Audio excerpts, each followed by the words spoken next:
Nearly reached the foot of this wall and made my mind up to turn in for the night under a rock, when I heard a melancholy croak away in the midst to the left. I went towards it and found Zena lost on his own account, distinctly quaint in manner, and then I recollected that I had been warned Zena is slightly crazy. Nice situation this, a madman on a mountain in the mist. Zena, I found, had no longer got my black bag, but in its place a lid of a saucepan and an empty lantern. To put it mildly, this is not the sort of outfit the RGS Hints to Travelers would recommend for African exploration. Zena reported that he gave the bag to Black Boy, who shortly afterwards disappeared, and that he had neither seen him nor any of the others since, and didn't expect to this side of the Sharmandazi.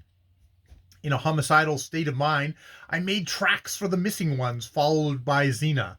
I thought mayhaps they had grown onto the rocks they had sat upon so long, but presently, just before it became quite dark, we picked up the place where we had left them in, and found there only an empty soda bottle. Zena poured out a muddled mass of observations to the effect that they got fright too much about them water palaver. I did not linger to raise a monument to them, but I said I wished they were in a condition to require one, and we went on over our hillocks, with more confidence now that we knew we had stuck well to our unmarked track. The moving moon went up the sky, and nowhere did abide. Softly she was going up, and a star or two beside. Only she was a young and inefficient moon, and although we were below the thickest of the mist band, it was dark. Finding our own particular hole in the forest wall was about as easy as finding one particular rabbit hole in an unknown hayfield in the dark, and the attempt to do so afforded us a great deal of varied exercise. I am obliged to be guarded in my language, because my feelings now are only down to 1 degree below boiling point. The rain now began to fall, thank goodness, and I drew the thick ears of grass through my parched lips as I stumbled along over the rugged lumps of rock hidden under the now waist-high jungle grass. Our camp hole was pretty easily distinguishable by daylight, for it was on the left-hand side of one of the forest tongues, the grassland running down like a lane between two tongues here, and just over the entrance these 3 conspicuous high trees showed. We could not see these picking up points in the darkness, so I had to keep getting Zena to strike matches and hold them in his hat while I looked at the compass. Presently we came full tilt up against the belt of trees, which I knew from these compass observations was our tongue of forest belt, and I fired a couple of revolver shots into it, whereabouts I judged our camp to be.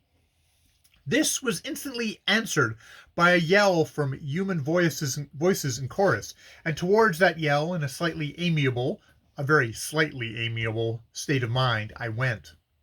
I will draw a veil over the scene, particularly over my observations to those men. They do not attempt to deny their desertion, but they attempt to explain it, each one saying that it was not he, but the other boy, who got fright too much. I closed the palaver promptly with a brief but lurid sketch of my opinion on the situation, and ordered food, for, not having had a thing save that cup of sour claret since 6:30 a.m., and it now being 11 p.m., I felt sinkings. Then arose another beautiful situation before me. It seemed when Cook and Monrovia got back into camp this morning, Master Cook was seized with one of those attacks of a desire to manage things that produce such awful results in the African servant, and sent all the beef and rice down to Buea to be cooked, because there was no water here to cook it.